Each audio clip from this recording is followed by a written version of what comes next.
नमस्कार दोस्तों, स्वागत है आपका डीप नॉलेज में। आज एक क्वेश्चन मेरे मन में चल रहा है कि हम सब के सब अपनी आदतें ठीक करना चाहते हैं, है कि नहीं करना चाहते हैं। सुबह उठने की आदत है या कोई नया काम सीखने की आदत है या पता नहीं, ये वाली आदत आप चेंज करना चाहते हैं कि नहीं करना चाहते हैं। अपनी ज़ुबान से किसी को हर्ट ना करना, लेकिन साथ ही साथ सामने वाले को हेल्प कर पाना, उसको गाइड करके, ये भी एक हैबिट है। खाने के साथ हम लोग काम कर रहे हैं कई महीनों से ज़िनोगा में, ये खाना कम खाएं, हम अपने घर को साफ़ सुथरा रखें, एक्सरसाइज करने की हैबिट। तो आदतें क्यों नहीं बन पाती इतना सोचने के बाद भी, और अकॉर्डिंग टू ज़िनोगा वो कौन सी चीज़ है जो आदतों को बनने में हेल्प करता है। आप लोगों का क्या विचार है इसके बारे में। मैं आज सुबह से सोच रहा था, यहाँ पर तो सबकी आदत बेस्ट है ना, कोई कमी तो है नहीं। हाँ शीश, बताइए हैबिट्स किस चीज़ से बनती हैं, अच्छी हैबिट्स और ख़राब हैबिट्स कैसे ख़त्म हो सकती हैं आपके हिसाब से। धीरे धीरे देखकर उन पे एक्शन लेना, मेरे ओपिनियन में। धीरे धीरे देख के उनमें एक्शन लेना। जैसे पहले सुबह मैं अभी स्कूल जाता हूँ तो मैं 9 बजे का स्कूल है तो मैं 8 बजे उठता हूँ। पहले उठ रहा था 8 बजे, 8:30 तक रेडी होके निकल जाता था। पर मुझे मेरे को पूरे दिन में टाइम नहीं मिल पाता, तो मैंने सोचा सुबह एक्सरसाइज की हैबिट डेवलप करूँ। तो पहले एक्सरसाइज से पहले सुबह धीरे धीरे उठने की हैबिट डेवलप कर रहा हूँ। 3-4 दिन से उठ रहा हूँ, बस उठ रहा हूँ और बैठ के अगर टाइम मिलता है तो पढ़ लेता हूँ। धीरे धीरे करके चेंज हो रहा है एक हैबिट। देख रहा था कि नहीं उठ पा रहा, फिर कुछ सोल्यूशन निकाल रहा उसका। आप किस हैबिट पे काम कर रही हैं गरिमा? सुबह जल्दी उठने की कोशिश कर रही हूँ। जैसे उठने का मन नहीं कर रहा था, लेकिन ज़बरदस्ती मैंने उठाया खुद को। मैं जब एक सीटिंग में बैठता हूँ तो कितनी देर में मैं वीडियो एडिट कर पा रहा हूँ। तो पहले मेरी वीडियो पे ज़्यादा टाइम लगता था, तो अब 1 घंटे में पूरी वीडियो कट कर लेता हूँ, चाहे वो 1 घंटे की हो चाहे आधे घंटे की हो। कितनी फास्ट काम कर सकता हूँ मैं। श्रवण आप? मैं तो आपको समझने की हैबिट पे काम कर रहा हूँ। ठीक। हम लोग की नेगेटिव हैबिट्स का असर हमको ठीक वैसा दिखना चाहिए जैसे पेन। आजकल मुझे सर्वाइकल में पेन हो रहा है तो मैं दवाई खा रहा हूँ। आज कम था पेन, आज मैंने दवा नहीं खाई, लेकिन जैसे ही पेन बढ़ जाता है मैं सर्च करता हूँ अपनी दवाई कहाँ है। शाम को जब मैं वेबसाइट पे काम कर रहा था तो एक पॉइंट के बाद इतनी तेज़ी से पेन हो रहा था कि मैं अपनी दवाई खोज रहा था, यहाँ दवाई मिली नहीं। मैंने इस अलमारी में 2 बार, अपने ड्रॉअर में 2 बार खोजा, अपने रूम में 2 बार खोजा। फिर शीश को पूछा मैंने, तो शीश ने बताया आप यहाँ पर भूल गए थे अपनी दवाई। मुझे याद भी नहीं मैंने कब छोड़ा था, तब तक मैंने दूसरी दवाई खा ली थी। तो पेन हमारी बॉडी का मैसेज है कि या तो आप आराम करिए या तो इलाज कराइए।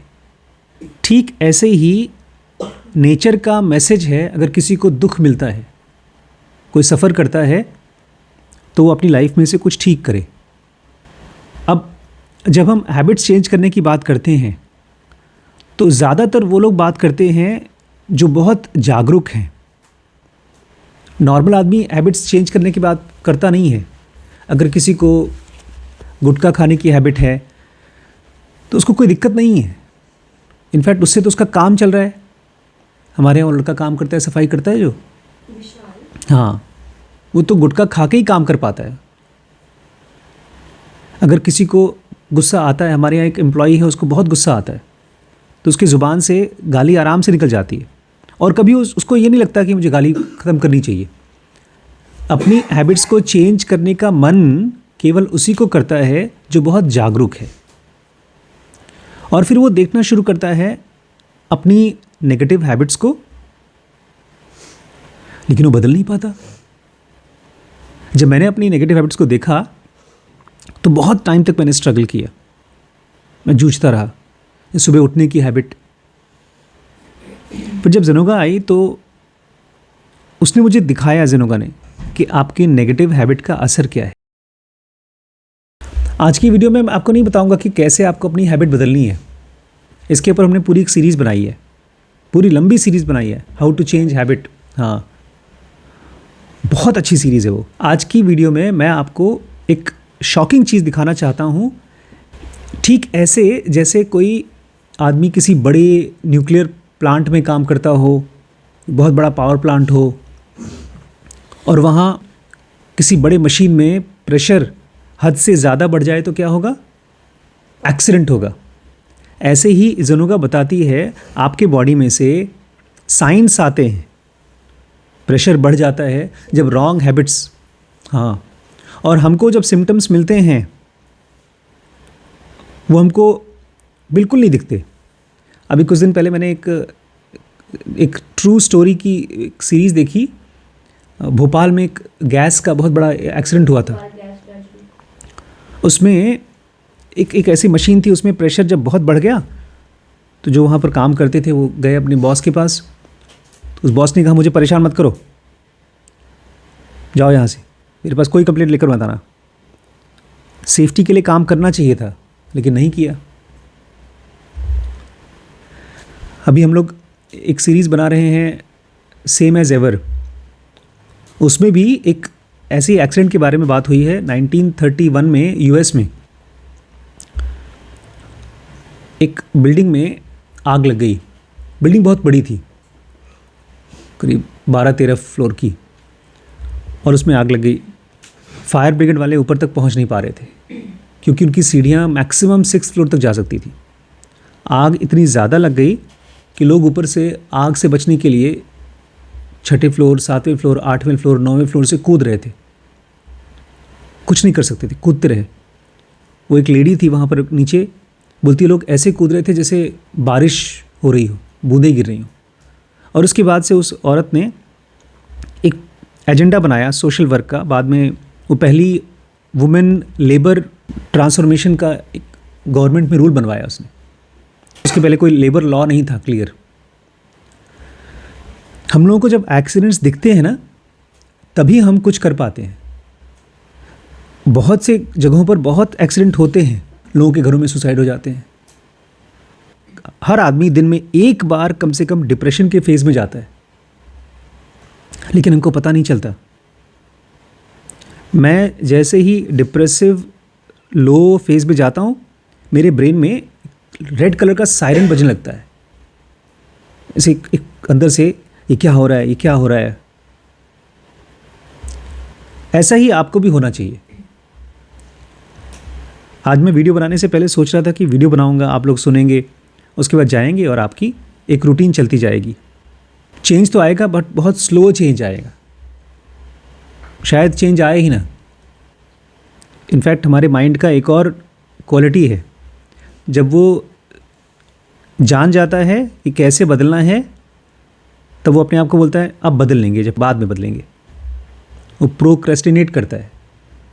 तो ये चैप्टर ज़नोगा का मुझे बहुत हेल्प किया था। चेंज होने के लिए नहीं, हैबिट बदलने के लिए नहीं, अपने अंदर में रॉन्ग हैबिट्स का असर देखने के लिए। ज़नोगा कहती है, ये सेंटेंस को मुझे मतलब बताइए आप। समझने का मतलब होता है किसी भी चीज़ का पर्पज़, और हम आम तौर पे क्या करते हैं, हम केवल एक बिलीफ बनाते हैं। हाँ हाँ सुबह उठना चाहिए, हाँ हाँ हमें किसी को गाली नहीं देनी चाहिए, हाँ हाँ हमें ज़्यादा नहीं खाना चाहिए। ऐसी ढेर सारी हमारी बिलीफ बनती है। और बिलीफ कहाँ से आती है? हमारे बुद्धि में हम डाटा डालते हैं। जैसे कोई आदमी पैसे नहीं बचा पा रहा है तो वो घर में से जो भी चिल्लर बचता है, चवन्नी अठन्नी, अपने गुल्लक में डाल देता है। गुल्लक से आज तक कोई बहुत अमीर नहीं बना है। जब वो बहुत मेहनत करता है, बहुत सेव करता है, तब जा कर के। तो अंडरस्टैंडिंग का मतलब होता है ये जानना कोई चीज़ क्यों है, उसका पर्पस क्या है। लेकिन आम आदमी जीता है केवल बिलीफ से, जो कि केवल सबकॉन्शियस डाटा पे बेस्ड है। इसका क्या मतलब हुआ? दो चीज़ें मैं आपको दिखा रहा हूँ, एक अंडरस्टैंडिंग और दूसरा बिलीफ। इन दोनों में आपके पास है बिलीफ, मेरे पास है अंडरस्टैंडिंग। अंडरस्टैंडिंग आता है जब आपको पता चलता है कि कोई चीज़ क्यों है। जैसे ये एक बर्तन है, क्यों है ये? एग्जैक्टली गर्म पानी रखने के लिए। इसको हम गैस पे रख करके इसके ऊपर चाय नहीं बनाएंगे। लेकिन अगर किसी को नहीं पता तो वो शायद ट्राई करे, हम जब अपनी हैबिट्स को चेंज नहीं कर पाते तो वो हमारी बिलीफ की वजह से। हमको पता है, ये हमारी बिलीफ है, हमको पता है सुबह जल्दी उठना है, हमको ये भी पता है रात को जल्दी सोना है, लेकिन ये हमारी अंडरस्टैंडिंग नहीं हुई है। अंडरस्टैंडिंग कैसे आती है? बिलीफ तो आ गई, बिलीफ कैसे आती है? खट से आती है और बिलीफ को टाइम लगता है बनने में। तो कौन सी चीज़ अच्छी है, अंडरस्टैंडिंग की बिलीफ? अंडरस्टैंडिंग। तो अब अंडरस्टैंडिंग तो खट से आती है और अपने आप आती है, बिलीफ तो धीरे धीरे आती है और जो भी चीज़ें हम आसपास से डाटा लेते जाते हैं उससे आती है। तो जब हमको अंडरस्टैंडिंग पता ही नहीं कैसे आती तो हम लाएं कैसे? ज़ेनोगा के बारे में कहा गया है, ये किताब लिखी गई है प्रैक्टिसेस के बारे में, कुछ डिसिप्लिन्स के बारे में और कुछ मेथड्स के बारे में, खाने पीने की, सेक्स की, सांस की। और अगर कोई आदमी इसको फॉलो करता है सिंसियरिटी के साथ, ईमानदारी के साथ और रेगुलरिटी के साथ, नियम पूर्वक, तब वो आदमी बहुत जल्दी क्रिटिकल सर्टेन स्टेज मतलब एनलाइटनमेंट के एकदम नज़दीक पहुंच जाता है। हमको ये सब पता है, ये सब हमारा डाटा है। मेरे ख्याल से हम तीनों लोग, जितने भी लोग बैठे हैं अनुज को छोड़कर, हम सब ज़ेनोगा का एवरी वर्ड कम से कम एक बार तो सुन चुके हैं, समझ भी चुके हैं। अगर नींद के बारे में मैं आपको प्रैक्टिस पूछूं तो आपको पता है, खाने के बारे में कितना खाना चाहिए आपको पता है। अभी कल एक आदमी मुझसे बोलता है कि आप मेरे गुरु हैं। मैंने कहा मैं आपका गुरु नहीं हूँ। बोलता नहीं आप मेरे गुरु हैं, मैंने मान लिया आपको अपना गुरु। मैंने कहा लेकिन मैंने आपको अपना शिष्य नहीं माना है। बोलता है इंटरनेट पे मैं आपके ढेर सारी वीडियोस देखता हूँ। मैंने कहा ठीक है देखो, लेकिन इससे ये थोड़ी होता है कि तुम मेरे शिष्य हो। ज़ेनोगा कहती है जो सचमुच के टीचर्स हैं वो बहुत रेयर हैं, और जो सच्चा मास्टर होता है वो अपने डिसाइपल को ऐसे नहीं लेता जैसे कोई नौकरी पे रखे किसी को। वो क्या करता है, वो आपका दोस्त बन जाता है। ही बीफ्रेंड्स यू। बीफ्रेंड मतलब फ्रेंड बन जाता है और आपको बहुत ही आसान तरीके से बता देता है कि कैसे आपको सही रास्ते पे चलना है।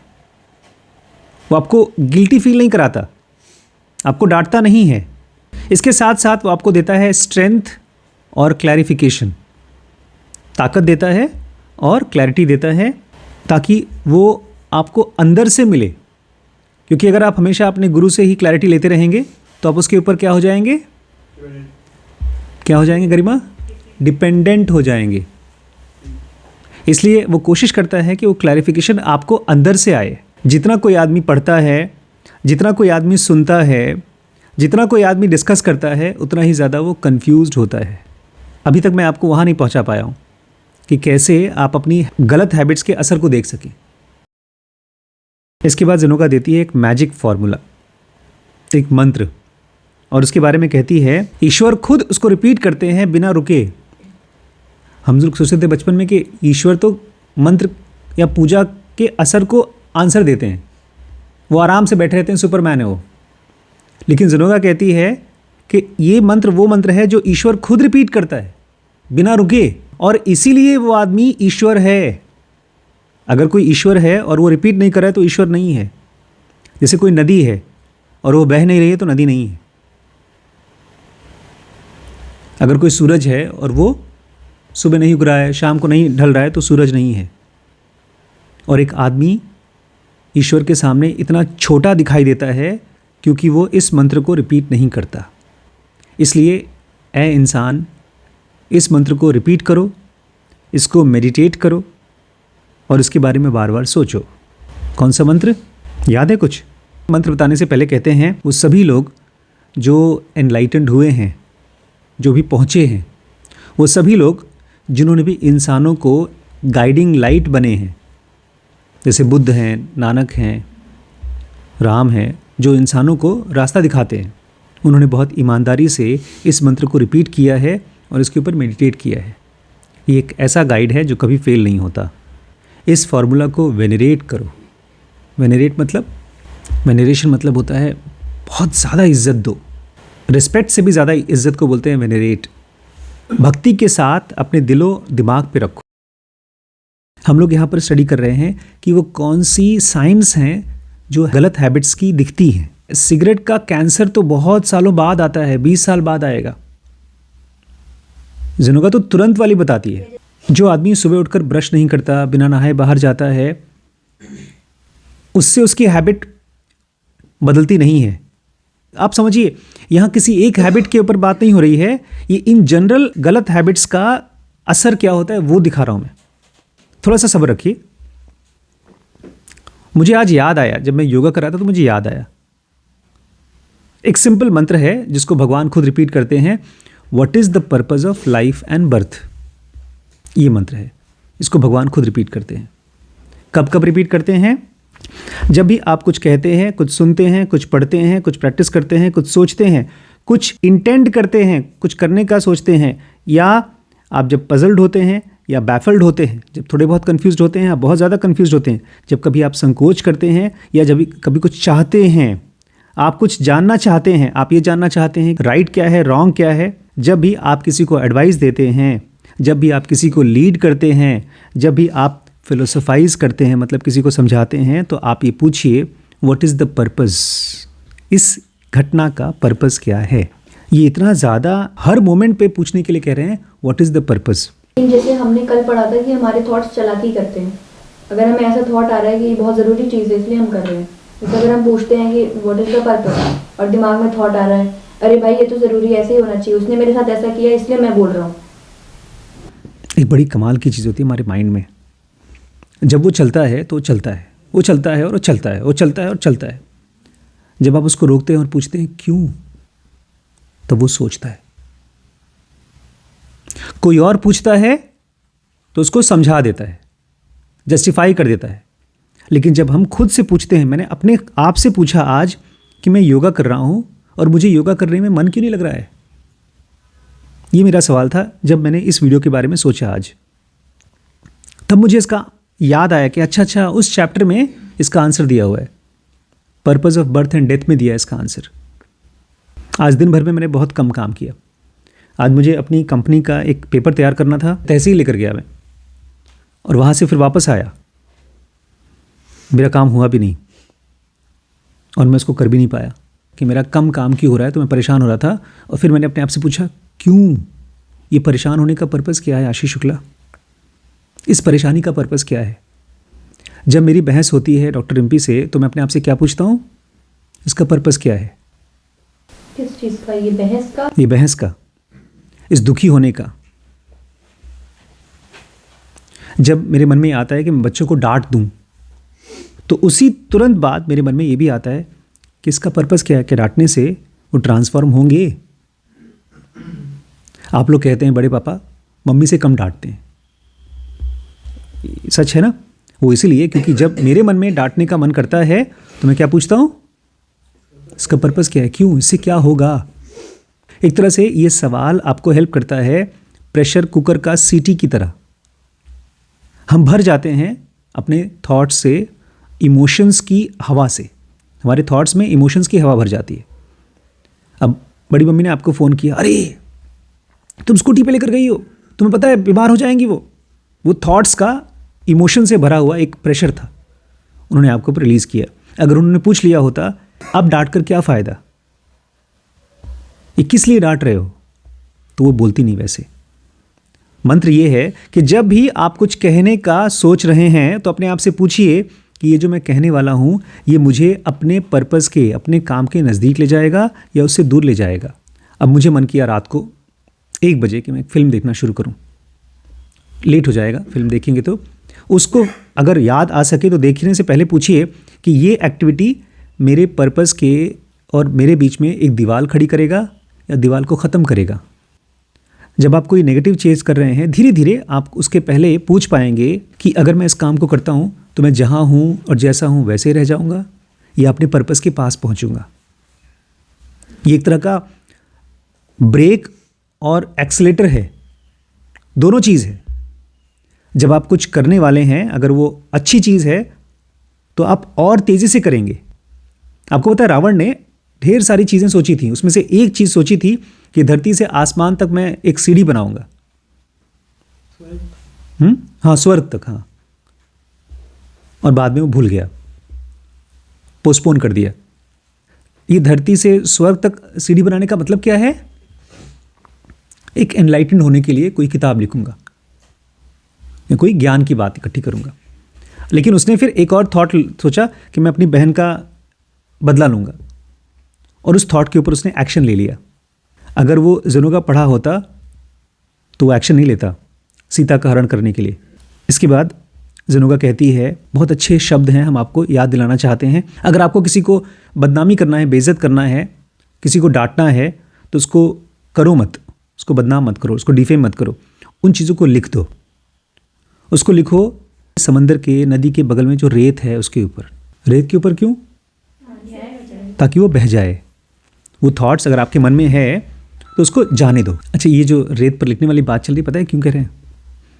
क्योंकि एक कॉन्ट्रास्ट इफेक्ट देना चाहते हैं कि किसी को बदनामी करना है तो उसको ऐसा लिखो कि मिट जाए, तुरंत ही मिट जाए। लेकिन ये जो मंत्र है, इसको लिखो। इसको लिखो कहाँ? अपने दिलो दिमाग पे, अपनी ज़ुबान पे और अपने फोरहेड पे, यहाँ लिखो, ताकि जब भी आप किसी से कुछ बोलें तो सबसे पहला शब्द क्या हो? इस शब्द का पर्पस क्या है? क्यों बोलूँ मैं? अगर आप कुछ सोच भी रहे हो, आप सोच रहे हो अच्छा अब मैं क्यों? पर्पस क्या है? पहले, बहुत पहले गाड़ियाँ जो थी ना, कार जब शुरू में ईजाद हुई थी तो बहुत धीरे धीरे चलती थी, बहुत धीरे धीरे। उसके बाद बहुत तेज़ी से चलने लगी। बताइए, कार को तेज़ी से चलने में किस चीज़ ने हेल्प किया? इंजन ने? नहीं, इंजन के बाद, इंजन तो पहले आ गया था। आप लोग इमेजिन नहीं कर सकते कौन सी चीज़ से गाड़ियों की स्पीड बढ़ी है। ब्रेक।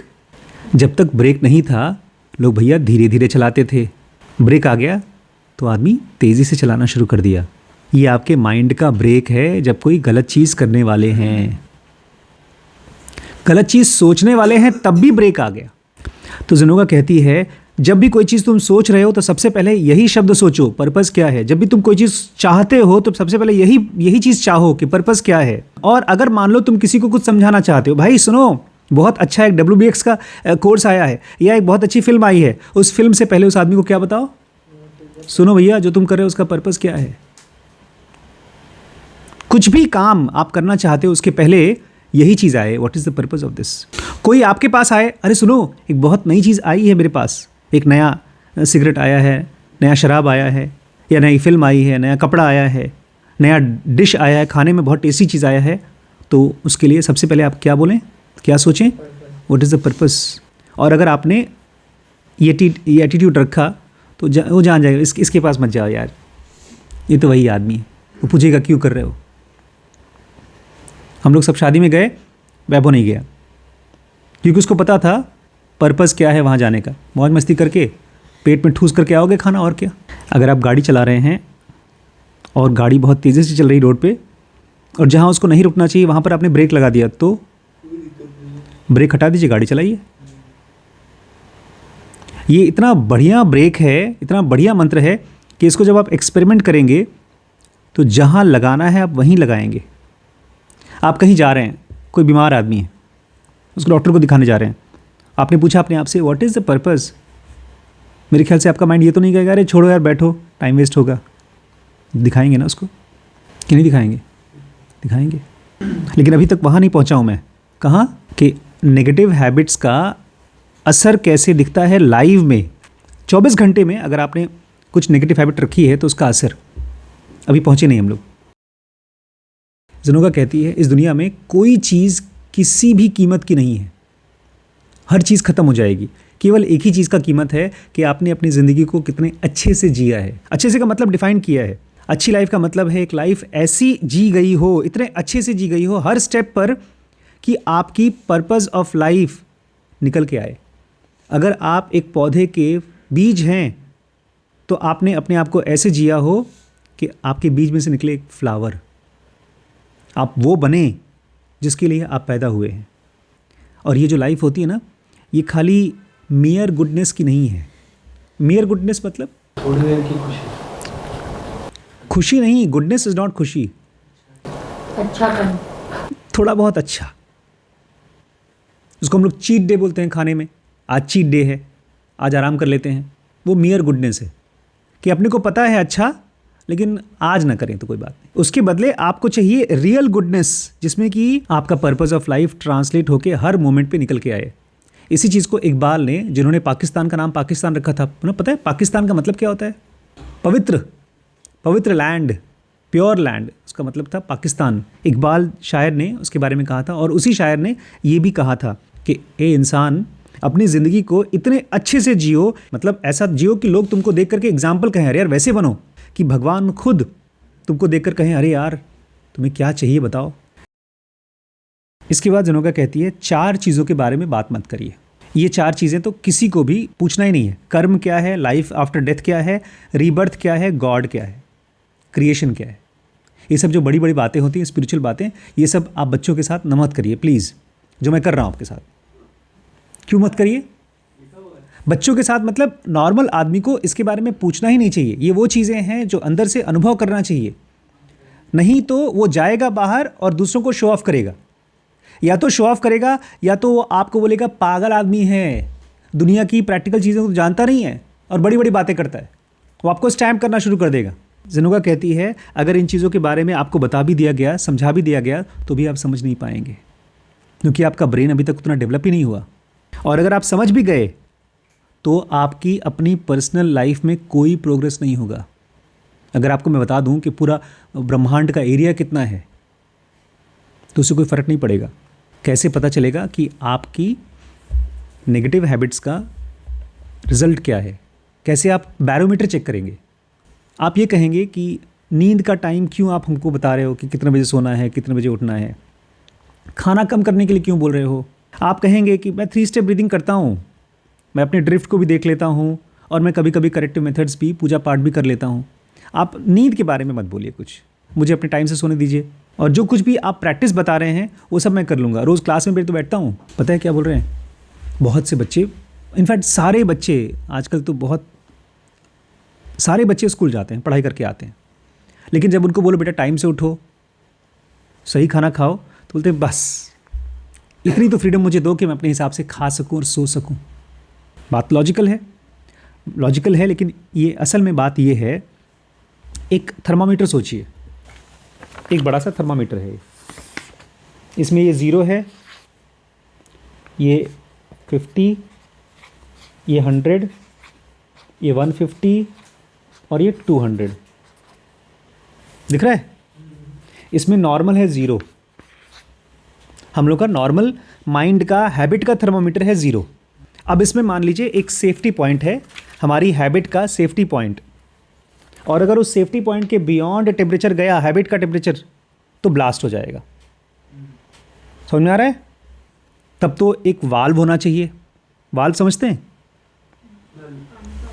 पानी का वाल्व होता है, अरे प्रेशर कुकर का सीटी ही, ताकि एक बार पता है हमारे घर में हुआ है, एक बार सीटी हो गई ख़राब, और मामी थी और मम्मी भी थी, उसमें से सीटी बजी नहीं, फंस गई, और पूरा का पूरा प्रेशर कुकर फट करके फट गया।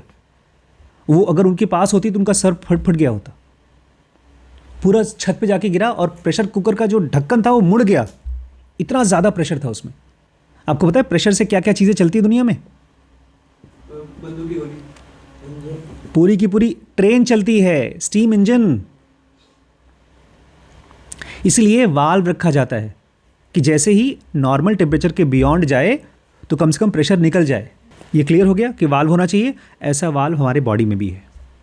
आप लोग मेरी बातों को प्लीज़ मत सुनिए, अपने एक्सपीरियंस से आप अग्री करेंगे कि अगर आप नॉर्मल है आपका 0, और आपने अगर एक टाइम से ज़्यादा खाना खाया, या एक टाइम पर भी बहुत ज़्यादा खाना खाया, तो आपका प्रेशर बढ़ जाएगा, नॉर्मल से बहुत ज़्यादा हो जाएगा। और अगर आप कहते नहीं रात को ज़्यादा खाना हम खाते हैं क्योंकि दिन में काम करते हैं, या रात को खाना खाते हैं, तो भी आपका नॉर्मल से हट करके ज़्यादा प्रेशर हो जाएगा। ये मेरी बात नहीं है, ये आपको एक्सपीरियंस करना होगा कि अगर आप 6 घंटे से ज़्यादा सोते हैं तो ये टेम्परेचर आपका 100 से ऊपर चला जाएगा, डिपेंडिंग कि आप कितना ज़्यादा सोते हैं। मैंने बकवास कर लिया, आपने सुन लिया, लेकिन इसको एक्सपीरियंस करके देखिएगा। अच्छा, जब प्रेशर ज़्यादा जाता है तो होता क्या है, अभी बताऊंगा मैं। तीसरा पॉइंट है, अगर आप ये दोनों चीज़ें करते हैं, ज़्यादा खाना खाते हैं और गलत टाइम पे खाना खाते हैं, दोनों चीज़ें करते हैं, तो आपका ये पॉइंट 100 से भी ऊपर 150 से 200 पे चला जाएगा, डिपेंडिंग ऑन कि आप कितना इंडल्ज किए हैं, कितना ज़्यादा खाना खाए हैं या कितना ज़्यादा सोए हैं, गलत टाइम पर सोए हैं। जब आपका एनर्जी 150 से 200 पे पहुंचता है तो इसको बोलते हैं हाई माइनस रिजल्टेंट इंटेंसिटी। क्या बोलते हैं? High minus resultant intensity. कितना भी अच्छा आदमी हो, कितना भी समझदार आदमी हो, अगर उसका हाई माइनस रिजल्टेंट इंटेंसिटी है तो आदमी भरोसे का नहीं है, वो परेशान होगा, दूसरों को परेशान करेगा। 100 से 150 है माइनस रिजल्टेंट इंटेंसिटी। सुनिए क्या होगा जब आपका हाई माइनस रिजल्टेंट इंटेंसिटी होता है 150 से 200 तक, तो आपके अंदर में दिखेगा लेजीनेस, आलस, आपके अंदर में दिखेगा प्रोक्रेस्टिनेशन, मतलब कल कर लेंगे यार। इसके अलावा और भी कुछ होता है, आपके मन में आता है सेक्स इंडल्जेंस, या तो मैं सेक्स कर लूँ या सेक्स वाली फिल्में देख लूँ, वो भी एक तरह का मेंटल सेक्स है। इसके अलावा कुछ और भी होता है, डेबिट अकाउंट्स। डेबिट अकाउंट्स जिनोंगा में बोला जाता है आप पास्ट मेमोरी में चले जाते हैं। आप अपने दोस्तों को फ़ोन करेंगे, अरे यार हाँ यार क्या किया तूने, कितने मज़े के दिन थे यार। या तो कोई दोस्त को फ़ोन करेंगे या तो अपने आप खोजते रहेंगे पास्ट में क्या चल रहा था। आप डे ड्रीमिंग करेंगे पास्ट के बारे में, अपने हर्ट्स के बारे में सोचेंगे, अपनी उम्मीदों के बारे में सोचेंगे और सोचते रहेंगे, कन्फ्यूज होते रहेंगे, थॉट्स चलते रहेंगे और आपका टाइम पास हो जाएगा। ये होता है जब आपका इंटेंसिटी होता है माइनस 150 से 200, और जब 100 से 150 होता है तो उसको बोलते हैं माइनस रिजल्टेंट इंटेंसिटी। इसमें सेक्स वेक्स नहीं आता, लेकिन हाँ इसमें आता है यॉर्निंग।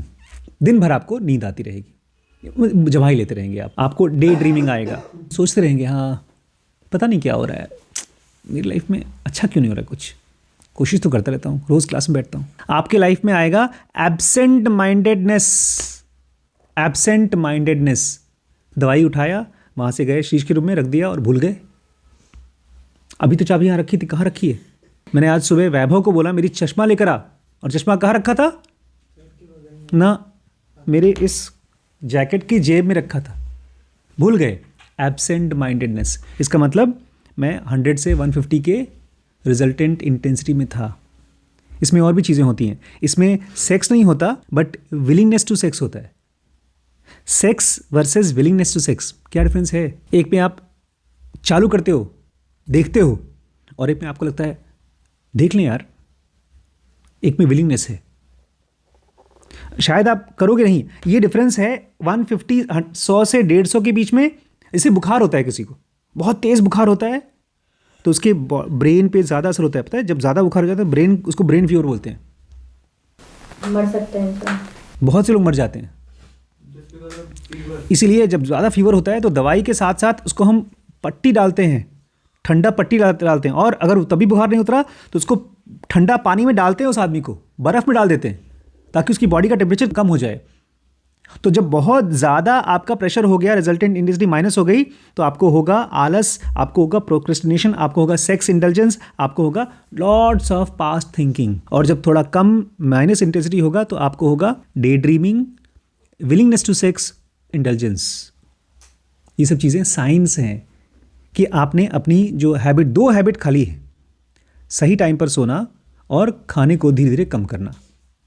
खाने का भी सिंपल बोला है जिन्होंने, तुरंत खाना कम नहीं करना, लेकिन सबसे पहले आप सुबह के नाश्ते को कम करिए, उसको 10 से 12 के बीच में करिए। उसके बाद शाम के चाय के साथ जो बिस्किट खाते हैं उसको कम करिए।